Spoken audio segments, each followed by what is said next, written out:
Hi everyone! For today's video, we will Hi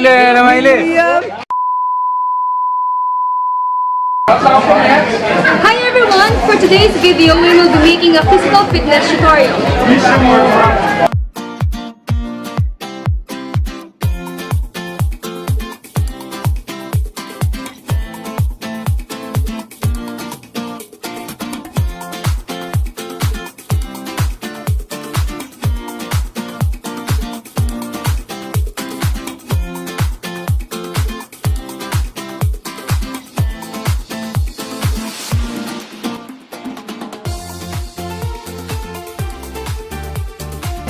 This physical fitness test will not only improve our body, but also reduce the risk of having several diseases like diabetes, cancer, and cardiovascular diseases.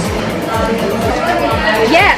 Also, this will not only help you maintain your figure, it will also let you have a healthier state of mind. So what are we waiting for? Let's start!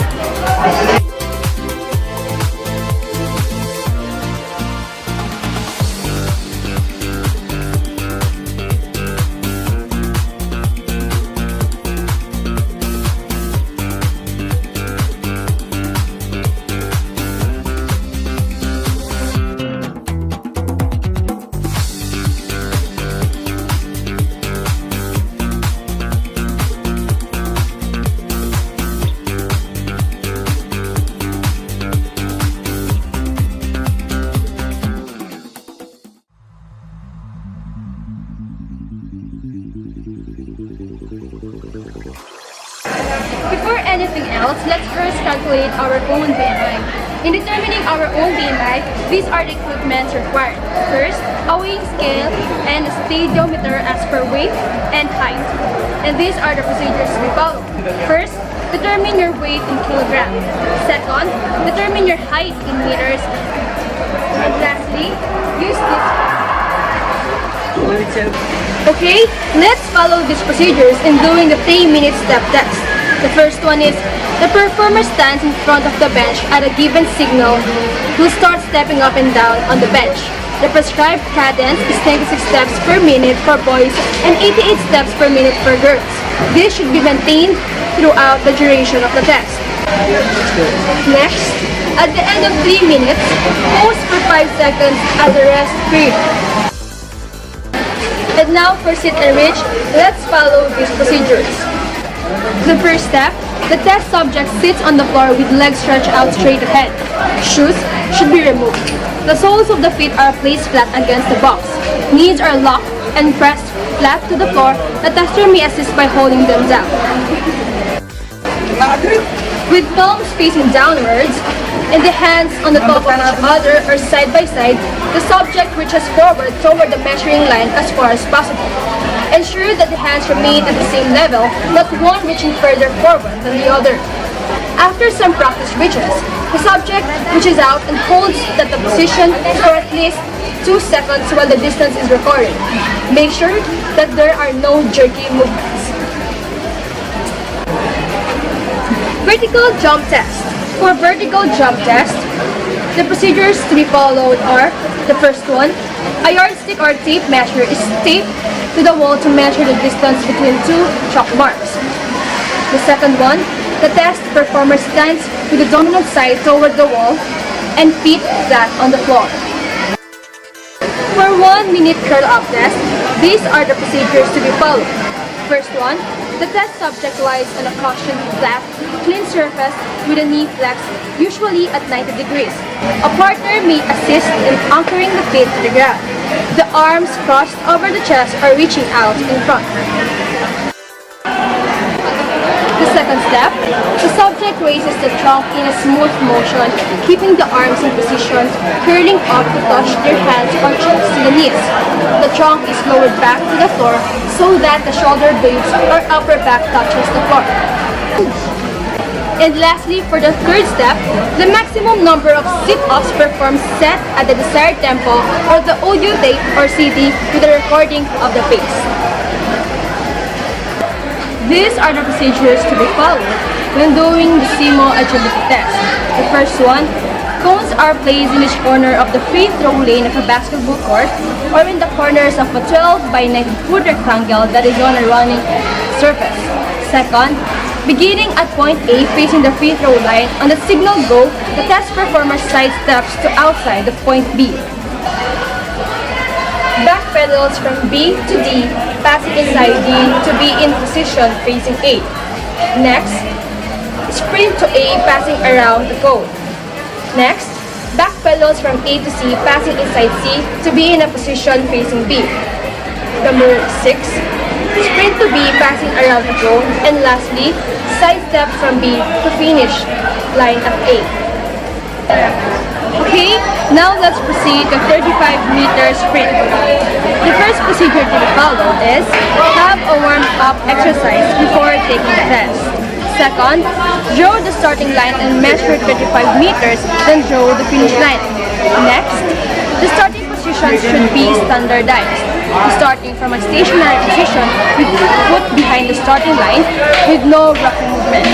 And lastly, on a given signal, run towards the finish line.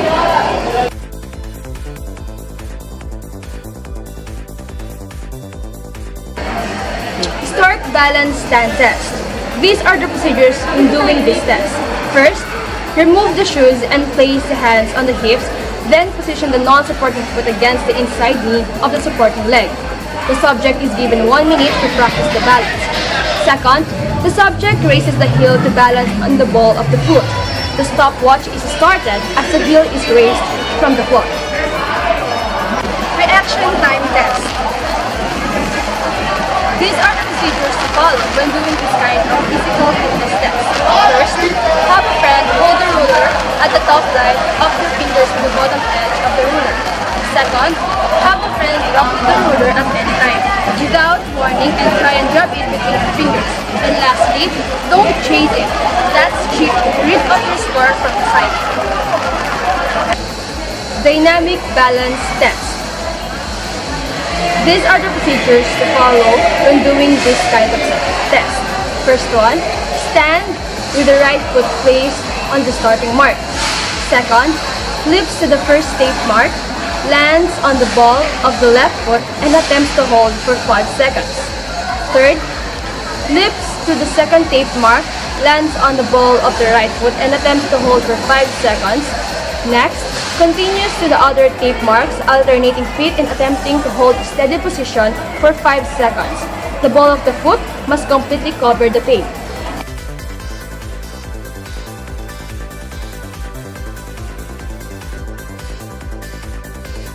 And lastly, the test administrator should count aloud the seconds of each balance. Alternate hand wall test. Follow these procedures in doing this kind of physical fitness test. First, a mark is placed a certain distance from the wall. Next, the person stands behind the line facing the wall. The ball is thrown from one hand in an underarm action against the wall and shall be caught with the opposite hand. And lastly, the ball is then thrown back against the wall and caught with the initial hand. The test can continue for a nominated number of attempts or for a set time period.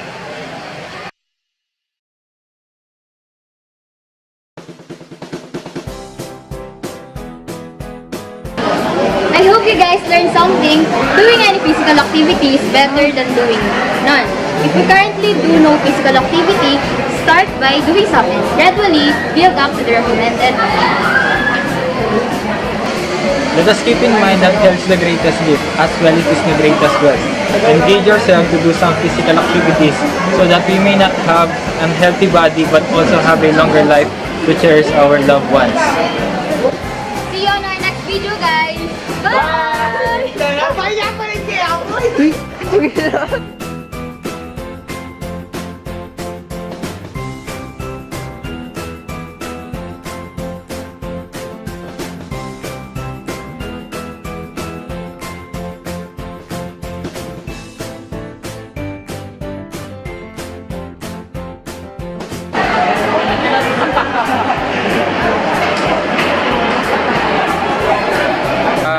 May lig pa. Sana ko pa. Gusto mo pa.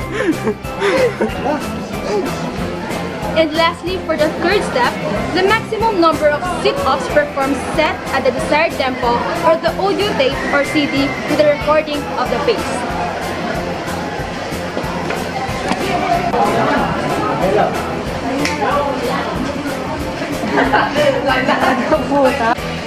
Jed. Jed. Umaya ka dyan, tsaka lalawin. Itse, lalo na. Lalo na. Wala lalawin ka, tapos biglaan mo kayo. Mga video yan.